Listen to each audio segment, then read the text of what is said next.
Good evening, America. This is Real Talk Radio, and you're listening to Stitch. Forgive me for starting late this evening.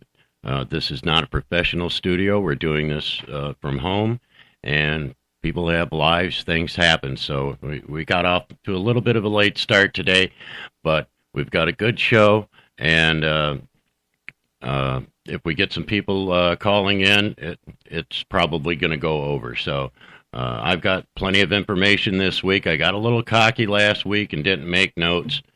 That was my bad. Thank gosh. Jeff called in, and we had a good show anyways. But today I got my notes ready to go. If any of you want to call in, join the chat room. Chat room's open. Phone lines will be open in a minute. I'll let you know as soon as they are connected. Today's topic is going to be the War on Terror. Now, many people have theories on what started the War on Terror. Many of them think that our foreign policies are to blame. Others, like Carlin, think it has to do with race. We were going to open with that bit, but since we're starting late, we missed that. We'll throw it in somewhere. I don't know if George actually believed that or if he just thought it made a funny bit, but I definitely disagree with that. Our wars are not motivated by race. They're motivated by money. It takes a lot of motivation to get not just Congress to agree to go to war, but to get the American people to not just accept it, but get behind it. Because let's be honest, we as a people are complicit in every war our government gets involved in. They can't go to war if we don't join them. We blame our government for getting into these wars, as we should, but we don't take the responsibility for it, our own personal responsibility. How am I responsible? Well, for one thing, we've not had a draft since the last World War, so all our military is volunteer. Those of us who love our country and are willing to die for it will sign up and serve. I served during peacetime. My father served during World War II. My son is serving now. I had a nephew that did a tour in Afghanistan. So, I feel I have a right to say that those of us who love our country will serve our country. And those of us who don't serve still support the war through the economy. Some people work directly for companies that make weapons, aircraft, safety gear, and as well as the businesses that support them, making the tires, the parts, etc., all the way on down to the care packages and support buttons and magnets that we buy. If nothing else, we voted in the people who got us involved, so we have to take some responsibility for it ourselves. Now, many of you saw the YouTube video of the college girl ripping up George Bush, ripping him a new anal cavity, you might say, and blaming his brother GW for ISIS. Now, I loved that clip. It was hilarious, and I love the fact that someone so young had the passion and the courage to take on a powerful figure like that in a public forum and just totally left him speechless. I do totally disagree with her, though. While our foreign policy has played a large role in the problems that are going on over there, the problems began long before George Bush took office. Now, let's take a little bit of history lesson here from Wikipedia. Wikipedia, history of the Middle East, home to the cradle of civilization. The Middle East has seen many of the world's oldest cultures and civilizations. This history started from the earliest human settlements, continuing through several major pre- and post-Islamic empires, through to the modern collection of nation-states covering the Middle East today. Egyptian civilization began around 3150 BC with the political unification of the Upper and Lower Egypt under the first pharaoh. Now, the Assyrian empires of the 1365 to 1076 BC and the Neo-Assyrian Empire of 911 through, that's an interesting number, 911 BC through 605 BC. From the early 6th century BC onwards. Now, I'm not going to get into the difference between the Neo-Assyrian Empire and the Assyrian Empire. You don't need to know all that. basically, since the first century, moving into the Roman Empire, which is the one that the most of us are familiar with. I believe we have a caller. Lou, is that what you said? Or the phone line is open, and the phone line is on the website. 352-556-1321. All right. Please call in if you have anything to say about this. I know there's a lot of people out there that are military or ex-military. Love to hear from you folks. You know, this a lot of this is about you. I mean, it's all about America, but you guys are the guys fighting this. All right, let's get back to where we were. The Roman Republic absorbed the whole Eastern Mediterranean, which included much of the Near East or the Middle East. The Eastern Roman Empire became increasingly defined by Christianity, gradually creating the religious rift between the doctrines dictated by the establishment in Constantinople and believers in many parts of the Middle East. From the 7th century, a new power was rising in the Middle East, that of Islam. Now, that is where Islam began. By the 17th century, the Ottomans had been driven out of Hungary, and the balance of power along with the frontier had shifted decisively in favor of the West. The British, one of the original invading countries, this is something we'll talk about later too, all of these countries that have invaded each other over the centuries. But the British established effective control of the Persian Gulf, and the French extended their influence into Lebanon and Syria. In 1912, the Italians seized Libya, and I can't even pronounce the my goodness, these guys got to come up with the Smith Islands, we'll call it, just off the coast of the Ottoman heartland of Anatolia. Now, that tells you, okay, America didn't start this crap for real. We weren't even a country when this started. So the French and the British are the people that originally invaded the Middle East and took over and started pushing their Christian influence. So right from the get-go, that squashes everything we were talking about as far as America causing this. Now, during the 20s and 30s and 40s, Syria and Egypt made moves towards independence. The British, the French, and the Soviets left for most parts of the Middle East during and after World War II. And these people started to take over their own countries again. The struggle between Arabs, Jews, in Palestine culminated in 1947. The United Nations, our wonderful United Nations, planned to partition Palestine, is what caused this rift between the Jews and Israel. Again, outsiders went in and decided where the border should be, and they had no business doing that. They should let them settle it themselves then. We wouldn't be dealing with it now. But that's part of our political correct nature and trying to force peace on people through war. Later, in the midst of the Cold War tensions, the Arab-speaking countries of Western Asia and Northern Africa saw the rise of the Pan-Arabism.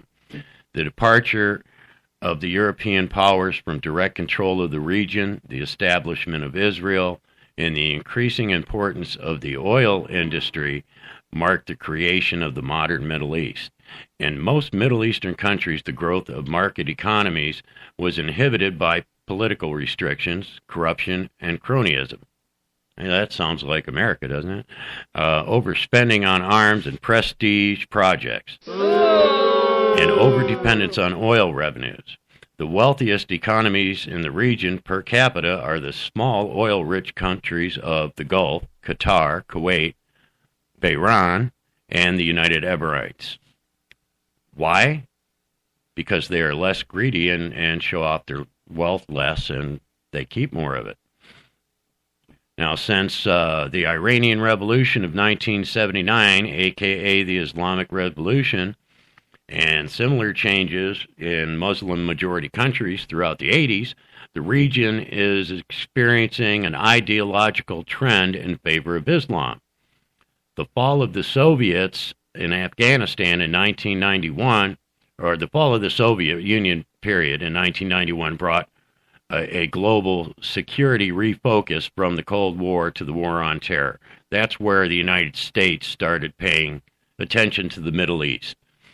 And starting in 2010, a revolutionary wave known as the Arab Spring brought major protests, uprisings, and even revolutions to several Middle Eastern countries.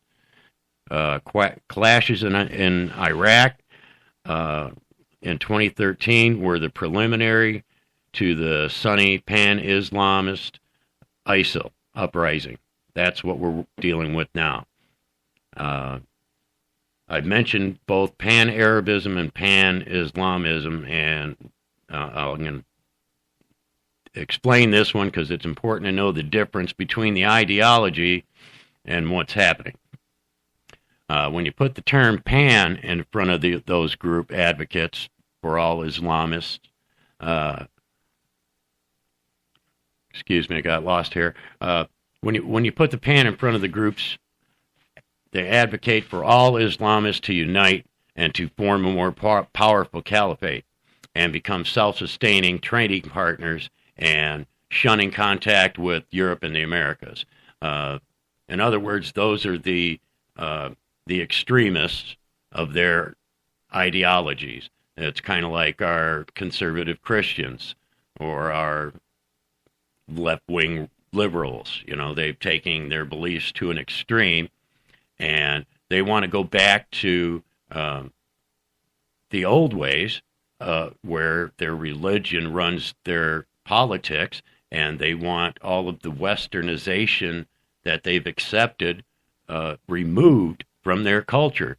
The biggest problem that ISIS seems to have with the rest of the Muslim world is that they have accepted some Western ideas and mainly our stuff. You know, they like stuff just like everybody else, and that goes against Islam in some way. So we made our biggest mistake over there, or Britain and France did, whoever, divided up the territories after World War II. They did an awful job. Obviously, they didn't take ideology into account at all, because there had to have been a way to kind of group the Sunnis into one area and the Shiites into another area and give them their own countries, as opposed to having every country with a mix of two people that don't seem to get along. The only thing in Christianity I can really point to that is similar to this is the country of Ireland for years has had a war between the Catholics and the Protestants. I think they have finally solved that by dividing the country in half into Catholics and Protestants. A pretty simple solution. They should have came up with that centuries ago. But bottom line is the wealthy oil companies are what got America involved in the Middle East, and the Shiite Islamists, they don't want us there. I'm sorry, the Shiites are the ones that do want us there. They're the most westernized, and the Sunnis, they don't want us there. If wealthy oil companies didn't want the oil that's over there, no one would bother with them, and they wouldn't hate us for trying to bring them up to the 21st century. The only reason we care about that continent is because they have something we want. And if we would quit trying to push our ideas on them, then there would be no hatred going on between us, and we wouldn't have to worry about going to war with them. We're going to take a quick break, and then we're going to be right back to this. So for those of you not in the chat room yet, please join us. I know you all have something to say about this. So check into the chat room, and we'll be back right after this.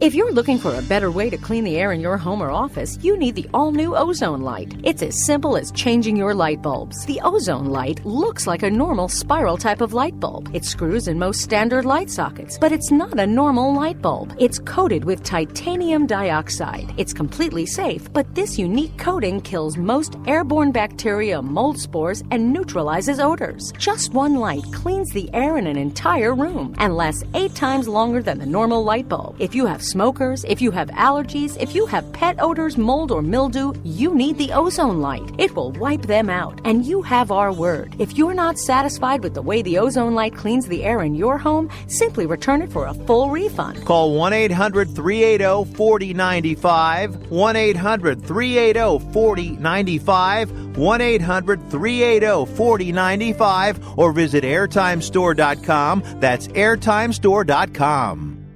In these uncertain economic times, you've got to do whatever you can to save money. One of our biggest expenses can be our cars, especially when unexpected repair bills hit. Not anymore. If you own a vehicle with less than 130,000 miles, is less than 12 years old, has a warranty about to expire, or even no warranty at all, you could stop paying for car repairs. Roadside assistance, towing, and rental coverage are all included. Don't wait for the next repair. Make one free call right now to see if you qualify. If your vehicle is less than 12 years old, has less than 130,000 miles, even if it's out of warranty, paying for car repairs can become a thing of the past. Call us right now and get your car protected before your next repair bill hits. Get protection and no more repair bills. Call 877-229-7271. Again, 877-229-7271. That's 877-229-7271. 877-229-7271.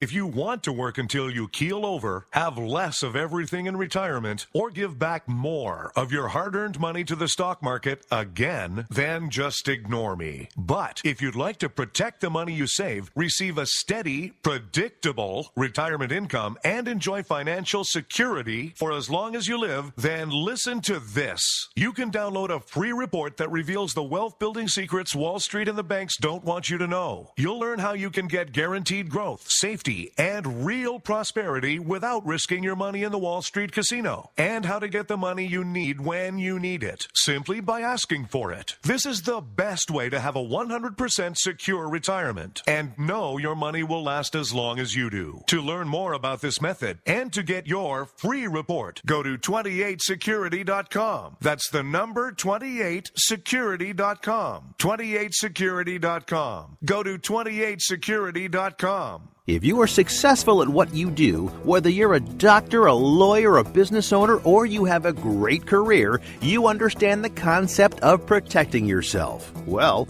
are you protecting yourself, your family, and your assets with quality term life insurance? Consider these possible rates. A man age 45 non-tobacco user could obtain $1 million of coverage for as little as $75 a month, and this rate is fixed for the next 10 years. We specialize in policies of $500,000 and above. A man age 50 non-tobacco user may be able to obtain $500,000 of coverage for as little as $115 a month. And this rate is fixed for the next 20 years. We have great rates for smokers too. Call the Term Lifeline now. 800-430-1481, 800-430-1481. That's 800-430-1481.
And we're back with Real Talk. During a commercial, I had a chance to get in the chat room, and my buddy Jeff from Texas is in there. And apparently he's tired of the history lesson, and good timing for him because we're done with the history portion of this program. And we're going to get into what's going on now because, where I left off, that's what brought us up to where we are now. While much of the blame and the hate is aimed at our government, the real issue is that Western values have been accepted by some people in the Middle East, and it disrupts and threatens what they believe. Now, I already said that. That's where we're at now. The Sunnis have been more willing to trade with the West and have also embraced some of our culture, and the Shiites are more conservative. They're like our, conservative Republican hardliners, and they would prefer to return to the old ways and customs. Now, I'm not an expert on the Middle East by any means, but as I research what I do, and this is an attempt to be accurate with my information. I did not and will not, however, look for an actual ISIS website to get what the propaganda page has to say, because I have no interest in being on anybody's watch list. And if those of you who've been watching the news, that supposedly ended, 2 days ago? Time was up on the Patriot Act, and apparently we can now make phone calls and say whatever we want without worrying about the government listening in on it. I wasn't worried about it to begin with. But, some people had a problem with that, and for those of you who did, hey, guess what?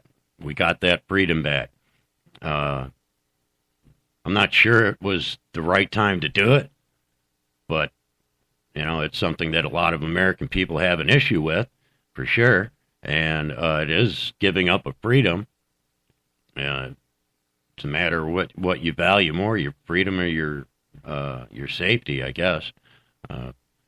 For me, I'm more than willing to let them listen to all the phone calls and emails of mine that they want. But as far as what they're doing, I'm going to keep digging and finding out every report I can. Early reports that I looked at showed, of course, all the people that you see on there, they're cowards. They got their faces covered, right? That tells you what a brave group of individuals they are to begin with. But the early reports that were the front men for ISIS were British. And it was believed that the cell originated in Britain somewhere. The claim then, and still, as far as I know, is that the majority of the fighters are from other continents. They're disaffected Muslims from other countries who got together via the internet and decided it was time to kill all the infidels, starting with what they saw as unfaithful Muslims.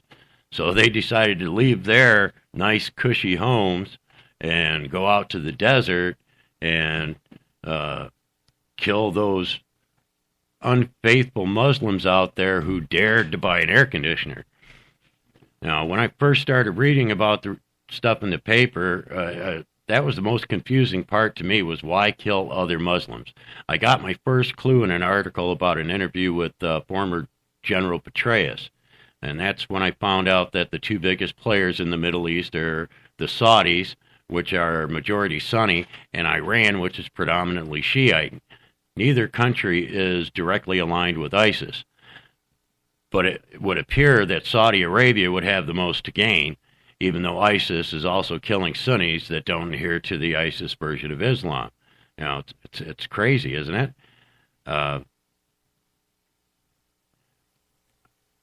For Sunnis to be, or should I say, for Muslims to be killing other Muslims before they go after Christians and Jews, just seems like the insane way to go about it. I personally, if I was going to get in a fight, I'd find all the people that I had, and just like back when we were in high school, when if we were fighting against another high school, you could get anybody from your high school to join you. They didn't have to like you, and then you weeded that out later. But they're killing first the very people most likely to side with them. they consider them traitors to Islam and actually care more about wiping them out than their sworn enemies. Most religious conspiracy nuts claim that either Osama bin Laden or Saddam Hussein would eventually unite the Muslims against the Christians and the Jews and wipe us out. Well, that didn't happen, and instead they imported a version of Islam, taking over the Middle East and killing Muslims. It doesn't make any sense from a strategic standpoint, and it makes me wonder what the end goal is, or if they even have one other than world domination, which will never happen. Before I get totally into ISIS, I want to bring up the knuckleheads from the Boston marathon bombers. Those two brothers, they were Muslims, and again, they weren't from the Middle East. The family's origins were in Kenya, mostly a Muslim Russian republic, where separatist rebels fought 2 full-scale wars.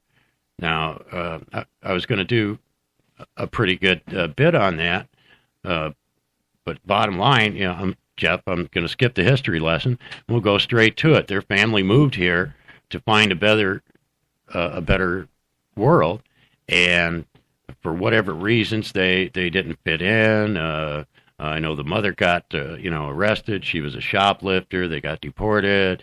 Yada yada. So now the 2 kids were left here without their parents, and they were upset and pissed off. These are the kind of people that ISIS are looking for, and they're not hard to find. Maybe they're a little limited because they're Muslims, but there's a lot of that's how gangs happen here in America, and this is no different than the way gangs happen here in America. It just happens to be happening all over the world. Okay, so Jeff, I'll skip the rest of the history lesson on the I can't say their names, Tsarnaev families, and we'll go on. I mentioned last week that they have chosen a caliph or a leader and are trying to create a caliphate or base for the caliph to preside over. Now, up until now, I didn't know that they had actually named this guy. I knew they knew who he was, but I didn't. I just found the article naming the dude. ISIS declared their leader, al-Baghdadi, the Caliph of the Muslim, and then he promptly changed his name. So, through my research, I've also found out where they intend to set up the caliphate. Now, for those of you that have checked the website, I posted it on the site, and they have the site set initially on Syria and Iraq, probably because they're already in civil wars, making it easy to set up alliances, but they also have been popping up in Europe. And now Boko Haram, for those of you who are familiar with Boko Haram, hold on one second. We're going to go right to the phone. We got a phone call. Hi, you're on the air with Stitch. Who am I talking to? Hey, Stitch, it's Jeff. How's it going, Jeff? Just muy bueno. But anyways, you were talking about a Muslim killing Muslim and yada yada. I'm just saying that, they're humans. And a human's killing a human and whatever else. So, I mean, we got white people killing white people, black killing, black people. You know what I mean? Well, that's true. But that's... So, I mean, and then religion, I'm sick of religion being part of a war or anything else. Well, we talked about that last week, where you stand on that. But bottom line is this entire war is fueled by religion, so it has to be discussed, doesn't it? Oh yeah, I'm starting to love the second half because the only thing you suck in the chat room because you don't reply while you're on air. Right. So, anyways, is what I want to tell you is. Them, ISIS, and they want to attack us. They want to see the United States broke. They want us to be in a third world country, and that's what they were set out to do. And I'm pretty much thinking, to conspiracy theories too. Because George W. was in office, or Junior, or whoever it was. I'm not a Bush fan, but I'm just saying. I like the beans. Do you? Yeah, Bush beans are great. Well, yeah. Well, I don't. Yeah. I'm just messing with you. Go ahead. I hear you. I like Bush beer. Right. So, spelled different, made by a union company. So, anyways, I just want to call in and say hello on the show. I'm enjoying it. And, your father was in World War I, not World War II. He was a great man. Still love the guy. He wasn't that old, back on dude. the radio. Hey, he wasn't that old, dude. Check it out. World War II, Korean War. Hey, I know. And you look just like him. Yeah. Just as very cool. All right. Hey, thanks for calling in, Jeff. I agree with parts of what you said. Obviously, like you said, religion is inserted too much into our world, and if ISIS does make it over here, then we're going to have the same problem we discussed about having religion in our government that we talked about a couple of weeks ago, and that's definitely not something we want to see happen here in America. The only thing I do disagree with on what you said, Jeff, was the fact that ISIS has their sights set on us. I thought so too until I started reading this. Oh, they're here. Well, I know they're here, but they don't want to. They don't want to be here. And the ones that are here, yeah, they want to kill us, sure. But most of them, they really want them to come back to the Middle East and fight over there. They don't want anything we have. They hate it all. If they were to take over America, they'd have to flatten it because they don't want the big screen TVs, the air conditioner, the grid lines, the roads, the cars, everything we stand for. This group here, ISIS, doesn't want. They want to go back to living in freaking caves. Well, that's cool. And I think, I say let them, sure. But where I'm going to go with the rest of the show, as you'll hear, is the countries they plan to take over and in their route to do that. And we're not one of them. Okay, well, that's cool. Go on with the show. All right, my friend. It was good to talk to you, and please call in anytime. Thank you. All right, thanks. All right, back to that. We, as I said, they've started naming the countries that they plan to take over. And they're popping up in Europe. Boko Haram in Nigeria has pledged allegiance or alliance to the group, so that pretty much makes them global. They're everywhere. Like Jeff said, they're here in small numbers, but the people that are here are more of the people that are doing the inciting, the people that are flipping the bill, sending them money, and things like that. Those people don't want to actually get involved in the war. They just want to start some shit. They've got something to gain from it financially, I'm sure. It always boils down to money. That is the part of the story I haven't figured out yet. But this is why I think this is a world war. And nobody has agreed with me on this topic yet. But it's sooner or later, people are going to start seeing it. It's spread across the globe. No country is safe from it. And to me, that means they have declared war on the entire world and will kill anyone who disagrees with them even just a little bit. Now, the IraqiNews.com reported that the so-called Islamic State in Iraq and Syria announced the names of countries they seek to imminently control and published a map. The map includes all Arab countries, nearly half of all African countries, and countries in Europe, including Spain, and 25% of the area of the continent of Asia.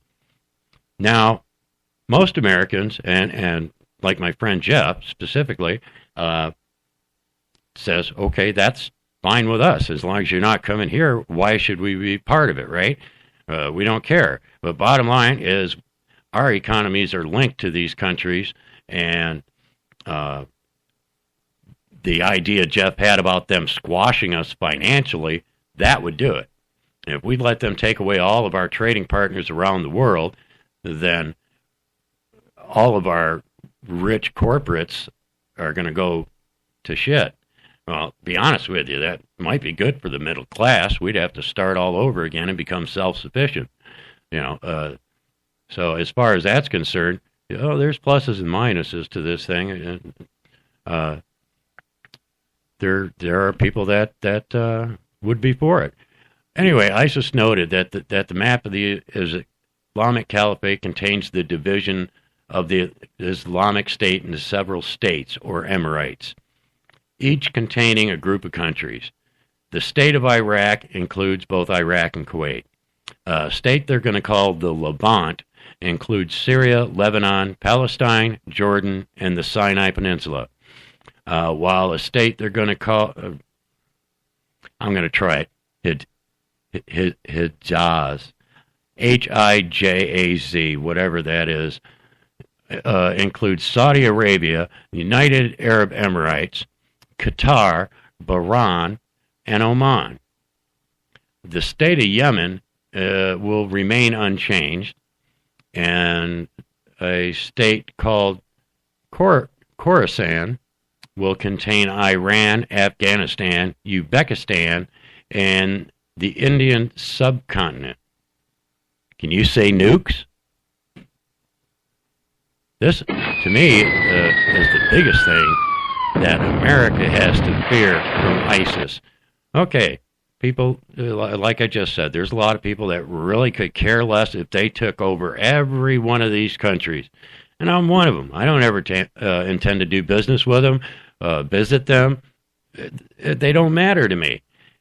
But these countries have updated nuclear weapons, some of them, and they have air forces, navies, and all the things that crazy people would need to eventually come over here. And that's why I say we can't ignore it.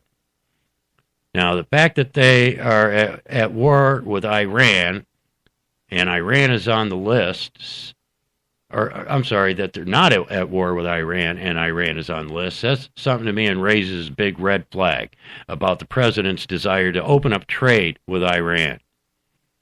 Now, I don't see where they could have accepted the Ayatollah as their caliph because he's a Shiite.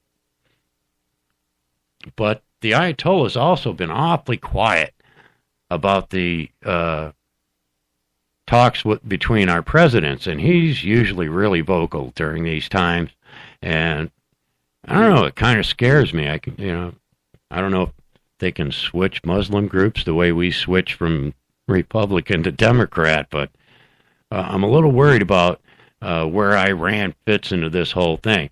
And obviously, with the advanced nuclear weapons that Iran has been working on, the stuff that we're all up in arms about the president talking to him over, this is a really huge concern now. When you consider, we think that the Iranian people are crazy and that they're a danger to the whole world if they get nukes.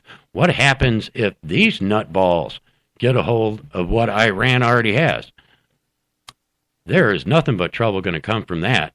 Plus, they're going to take over a bunch of other countries that have the ability to help them finish the job. Now, that to me, right there, that makes this World War III.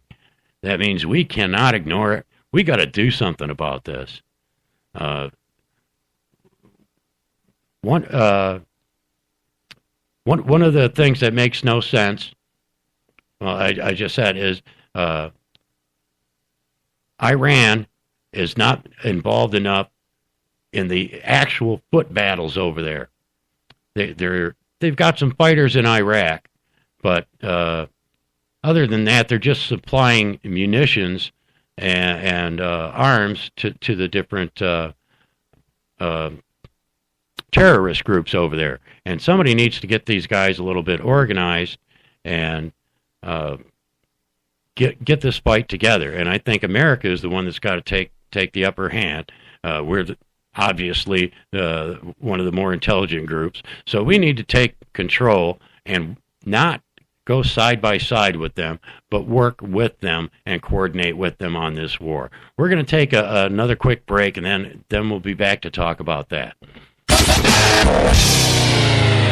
me ask you a question. Are you getting enough? I bet you'd love more, right? Well, AdamandEve.com wants to give you more with 10 free gifts. First, you'll get a sexy surprise for her. Second, a specially selected toy for him. And third, a little something we know you'll both enjoy. Plus, you'll get 6 full-length adult movies on DVD. And number 10, free shipping on your entire order. So what do you have to do to get your 10 free gifts? It's not hard. Just go to AdamandEve.com and select any one item. It could be an adventurous new toy, sexy piece of lingerie, or anything you desire. Just enter offer code GIFT13 at checkout, and you'll get all 10 free gifts.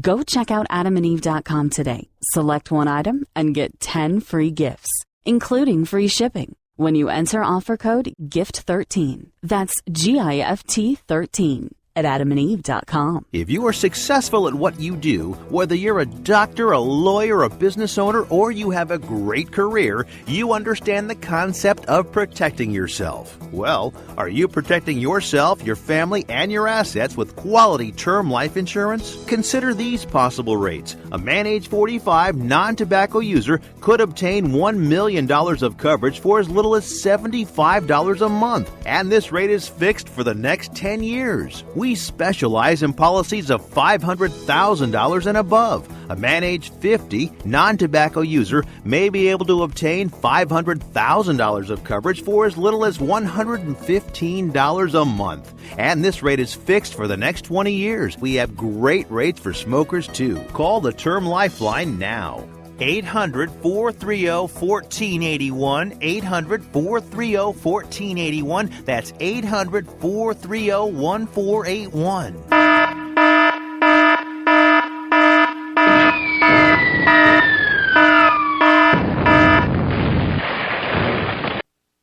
And we are back. All right. As we were saying before, we can't avoid this war. But it is getting confusing trying to keep up with who's fighting who. Somebody is supplying the weapons. Who is it? You know, there are several possibilities. One way is the Islamic State fighter buys ammunition on civil market in his country, and it's, you know, brought with the fighters as they come over. But it's more organized. The Islamic State may buy foreign weapons from a broker. We can't be positive about that. In Syria, they've seized a lot of weapons. This is the way they're getting the better stuff. In Syria, they've been seizing weapons from the government as well as other rebel groups as they take over all of these different countries. We see stuff being moved between Iraq and Syria quite fast, and we have seen American-made weapons that were captured in Iraq and moved to Syria within a few days or a couple of weeks. And so, you know, just like before, we're fighting against our own weaponry when we do get involved. So if ISIS too many S's, if the assholes succeed in capturing all those countries, that, you know, they're going to have a lot of firepower. And this is why I said I consider it a world war. And we're focused on the Middle East, but they have plans for a lot more, and it's already in motion. Looking at the list, we got to examine several aspects to decide our next move. Not only do we have allies that we have sworn to protect, but even the countries we don't care for or about could be a very strategic key in their plans, and we need to limit the damage and casualty count as much as possible. So how do we respond? Do we declare war on ISIS and send an overwhelming force to wipe them out? Or do we continue to send arms to countries we don't normally trade arms with so they can hopefully get the job done themselves? And then hope that they don't turn our own weapons on us afterwards, you know, like Saddam Hussein and different groups in Afghanistan. We've done this dozens of times. In fact, they just did a piece on TV about it last night. I wish I could have stolen clips from the television to put on the air here, because they discussed the amount of times that we have done this. We have armed people before, and it backfires. So, what do we do? Another option is we could turn a blind eye and hope it doesn't get this far. That's what a lot of people here in America really want to do. They say, this is not our war. We have no business being over there, and we should just let them fight it out themselves. Like I said, that's a very complex issue with far-reaching implications, and there's no way to accurately predict what will happen when it's over. So we've tried and failed many times to back other leaders, and they've turned into monsters. So I personally favor taking action. But the question for me now is what action? And you really got to have a lot more information than what we, the public, have to make these decisions. But we don't want to risk any more American soldiers' lives than absolutely necessary. I'm going to give you what President Stitch would do, given the little bit of information that I have. We don't want to risk American soldiers' lives any more than we have to. So boots on the ground's got to be the last option, but it can't be off the table. Finding and assassinating the leaders would be the most effective way to begin. Drone strikes have proven very effective, but they risk the possibility of civilian casualties, and it takes time afterwards to verify the kill. Special forces raids are more efficient, but put American military lives at risk. So which do we prefer? That's something that we have to, as a country or as a government, whoever's going to make these decisions, that's something they got to decide and examine very carefully. Unfortunately, doing all of this research and examining, it gives them time to move. So I like the drone option for the simple fact that if someone other than the target is going to die, I would prefer it not be an American. Now, to a lot of people, that sounds cruel, but that's my opinion. This is an opinion show, and that's my opinion. I'm a very American-oriented person. I believe in the us first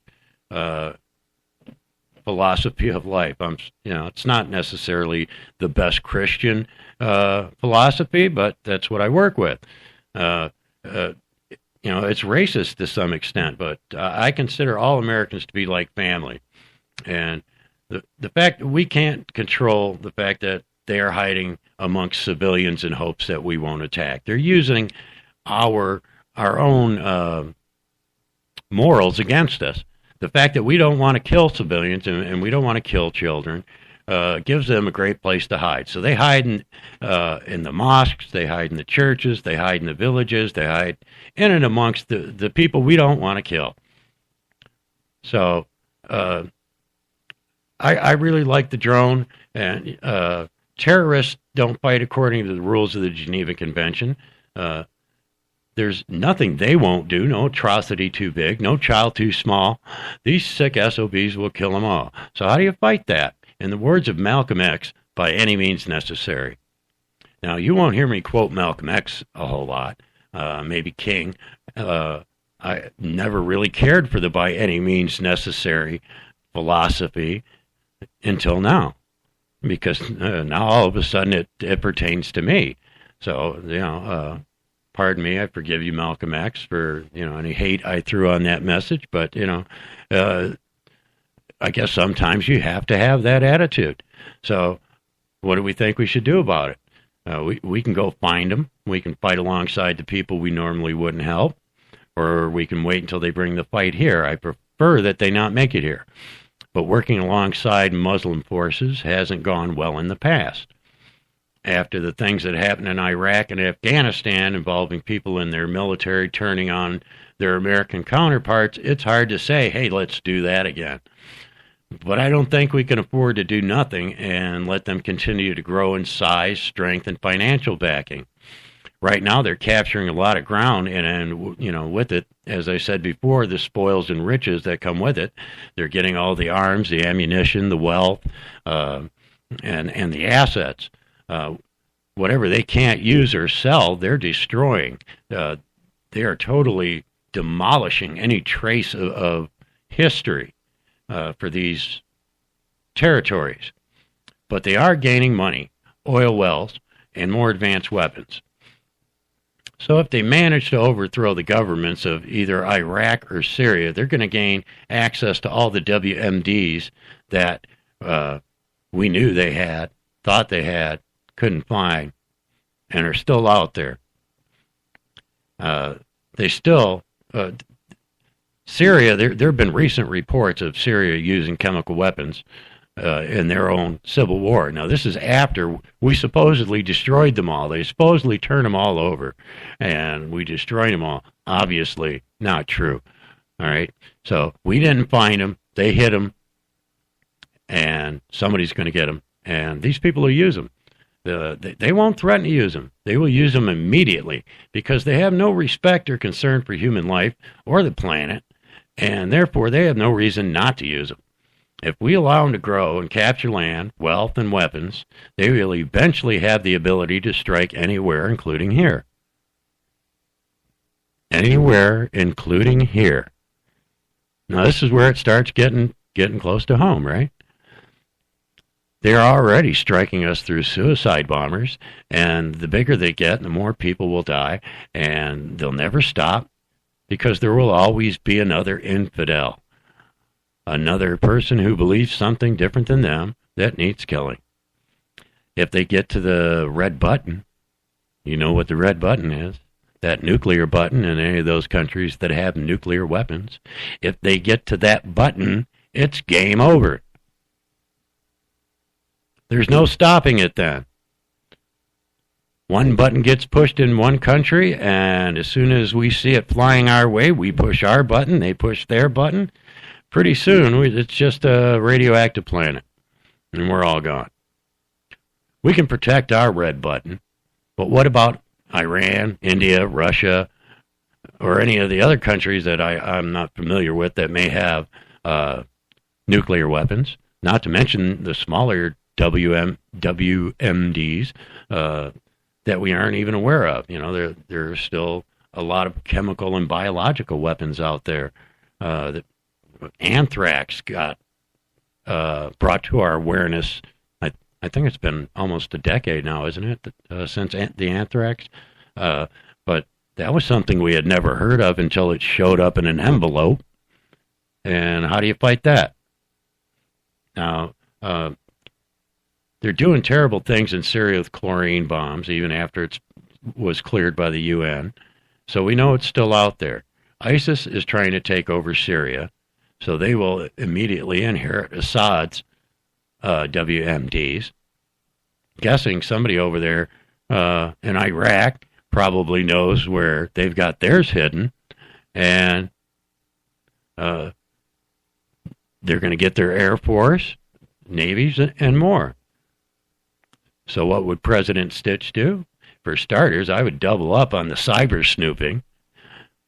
That NSA program we all hate so much.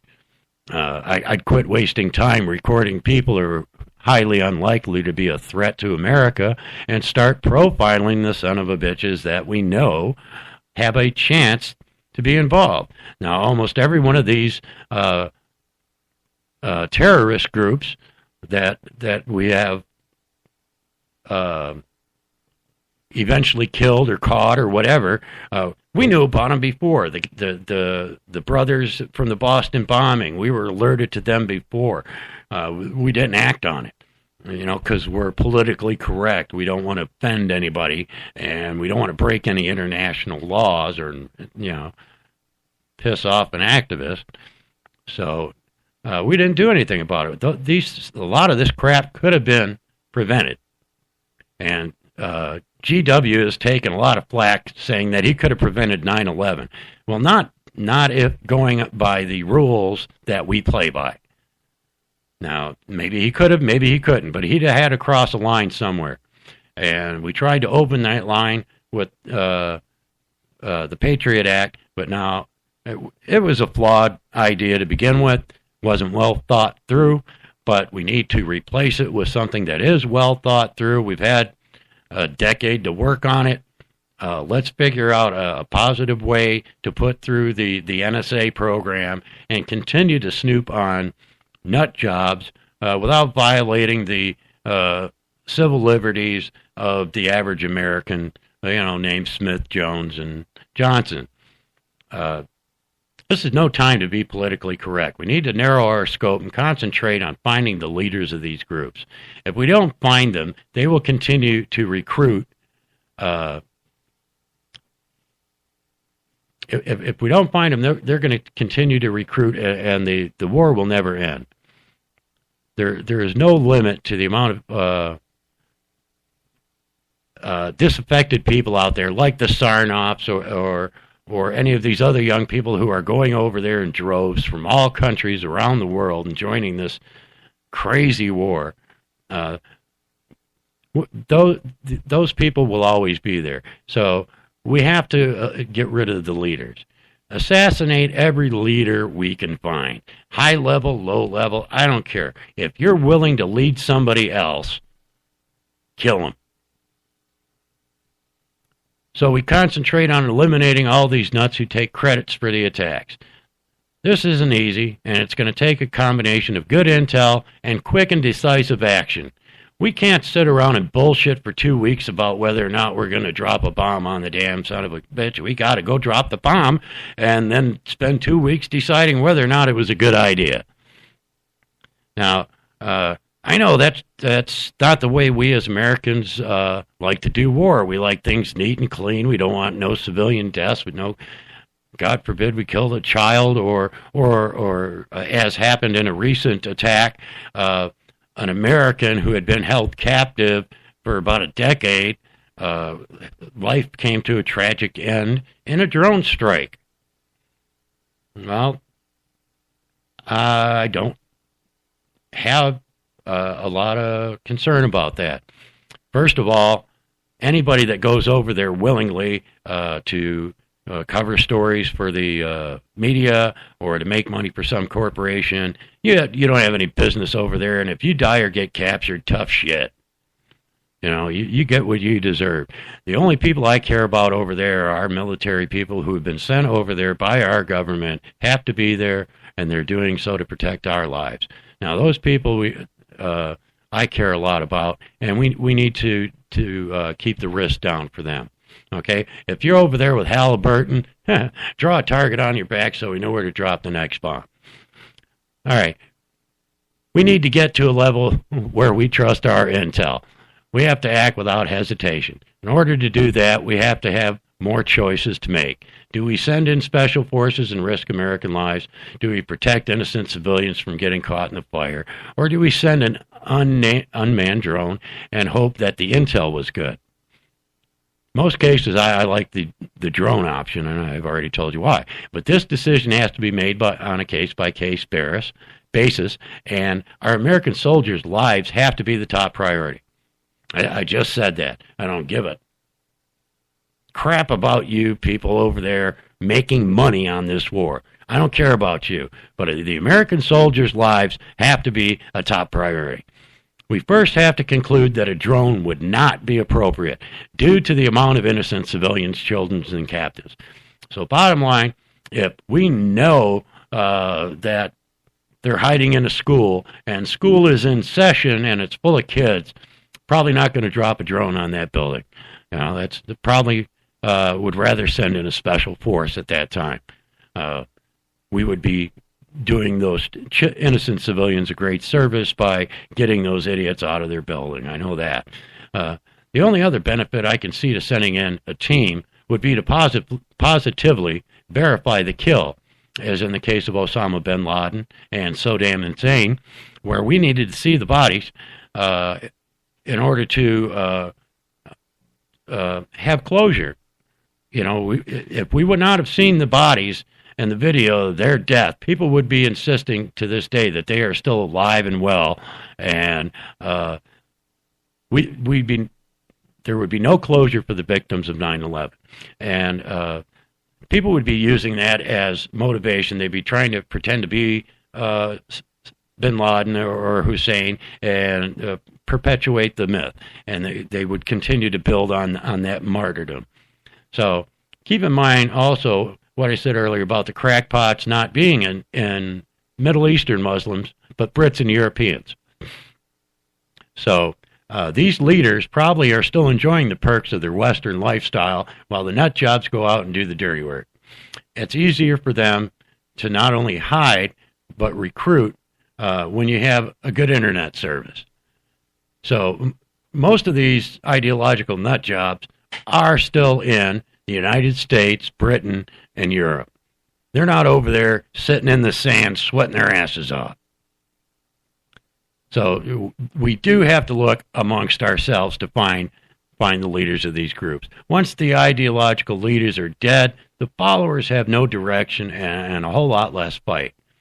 Back when we were still stealing this country from the Native Americans, the best way to survive an attack was to kill the Indian chief, because often they would fall back and regroup. They'd pick a new chief and let him decide if they should go back and attack again. So phase 1 is seek out and kill the leaders by any means necessary. Hopefully that'll be the last Malcolm X reference I make. Phase 2 is the ground attack. I know we don't want to send more troops, but if we don't address this, the troops we do have in these countries will come under attack, as will our embassies, and we're going to be in trouble. So we already discussed the fact that we can't work alongside people who were raised to hate us and expect to be able to trust them with our soldiers' lives. So I don't think we should conduct joint missions with any country that is not an ally. We should, however, coordinate with any military currently fighting ISIS and find a way to help. I'm talking about conducting separate missions controlled by our military alongside our trusted allies, but in coordination with whoever is the most dominant force already there fighting. Now, we can't afford to back any of the groups currently fighting, so just sending money or arms is out. We've done this before. We talked about it before, and it blows up in our face. Whoever we back, they just end up turning it on us. So no matter which group you deal with, they're aligned with some group tied to terrorism. So you risk arming your enemies for future conflicts. It's also difficult to deliver the arms or even food to the people you want to help because it can be intercepted by the enemy. So if we're going to put boots on the ground, where do we start? We have a lot of options because they're popping up everywhere, and other groups are trying to join because ISIS has a huge amount of money, and these people need more ammo. I mentioned earlier one group that recently joined was Boko Haram in Nigeria. I was not aware until now that Boko Haram was even connected to Islam in any way, because considering the barbaric atrocities that they are known for, I didn't think they had any religion at all. I just thought they were just sick people. But these guys are the sickest on the block before ISIS. And they joined ranks with ISIS only because the military in Nigeria finally started having some success against them, and they were taking big losses. So they reached out and got money and reinforcements from ISIS. I believe the French are active in that war, and they have helped turn the tide. And that might be a good place for us to start. They have a good start. Our allies are involved, and we would not have to fight alongside any of our natural enemies. They also have a new democratically elected president. I've got his name, and I'm not going to try and read it. The U.S. backs this president and has vowed to help tackle Boko Haram and help find the 100 missing schoolgirls. You guys got to remember that story. The 100 missing schoolgirls that were captured by Boko Haram and that are being used as sex slaves. Let's help. You know, I say we send an overwhelming force there. We could eliminate Boko Haram and every other terrorist cell working in Nigeria. That's one continent down. Where next? Listen to this. Jordan, Kuwait, Bahrain, and Morocco, as well as Turkey and Israel, of course, are close allies and NATO partners. Saudi Arabia, United Arab Emirates, and Qatar are non-NATO member allies, meaning we have military bases of some sort in those countries and economic trade. And then we have Afghanistan, Pakistan, and Egypt, who are listed as non-NATO allies, but cooperate if we pay them enough. Now, I don't think we should do much business with those three. Like North Korea, they're fairly isolated from the rest of the world, and they really have no interest in joining it. So we have a drone base in Saudi Arabia, a military base in Qatar, a naval base in the United Emirates. We should start sending a whole bunch of troops to those bases and prepare for an assault. Our other allies, such as Britain, Canada, France, and any others who have bases in the area, should also begin building a large presence in the area. We should coordinate with the Kurdish Peshmerga fighters, because they seem to be the baddest asses over there, and they're doing a good job. They're actually making ground and pushing back ISIS, and I think we need to work with them and create a plan of attack that allows each of us to remain control of our own fighters.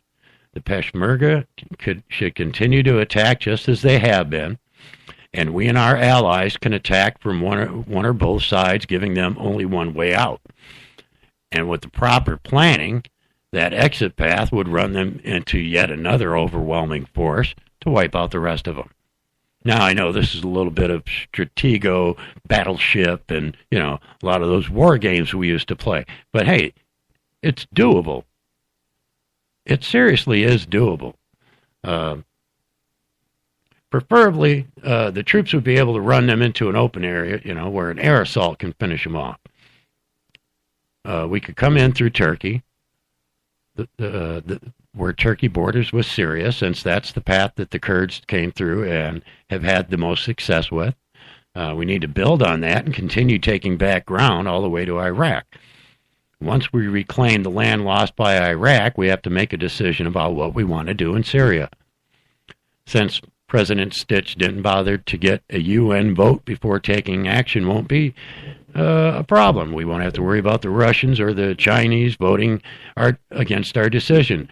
But it's still not as simple as it was before I researched it and realized that without outside intervention, Syria will be no better off with the next guy than they are with Assad now. That's a bad situation over there, and I'm still working on that conundrum, but I will be sure and let you know when I figure it out.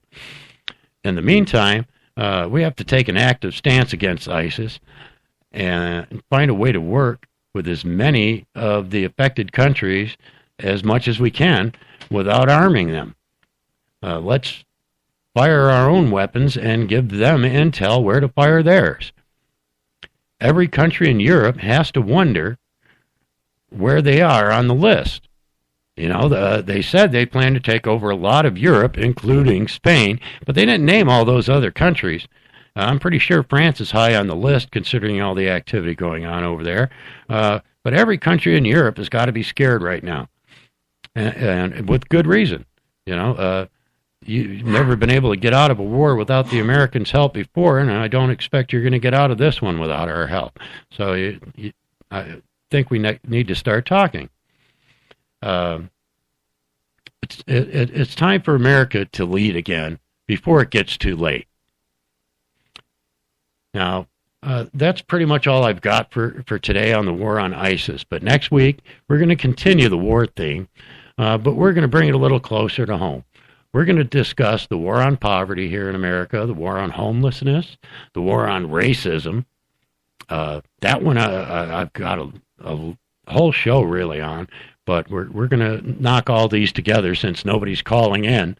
The war on drugs, battle between the haves and the have-not, battle of the sexes, and any other battles and wars that you can think of that we're dealing with here in our own society. I hope you'll tune in and join the conversation, either in the chat room or live on the phone. Some may need to hear what you have to say, and I certainly want to hear from you, or I wouldn't have invited you to begin with. Thank you all for tuning in. I hope you picked up some useful information and that you will be inspired to get involved in your political process. Please share the link and the show with your friends, and the more listeners we get, the more opinions we get, the more fun we'll have, and the more informed we'll be. So that's all I have for you today. This is Stitch with Real Talk Radio signing out.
Generals gathered in their masses,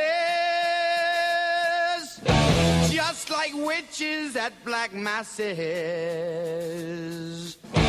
Evil minds that plot destruction, sorcerer of death's construction. In the fields of bodies burning, as the war machine keeps turning. Death and hatred to mankind, poisoning their brainwashed minds. Oh!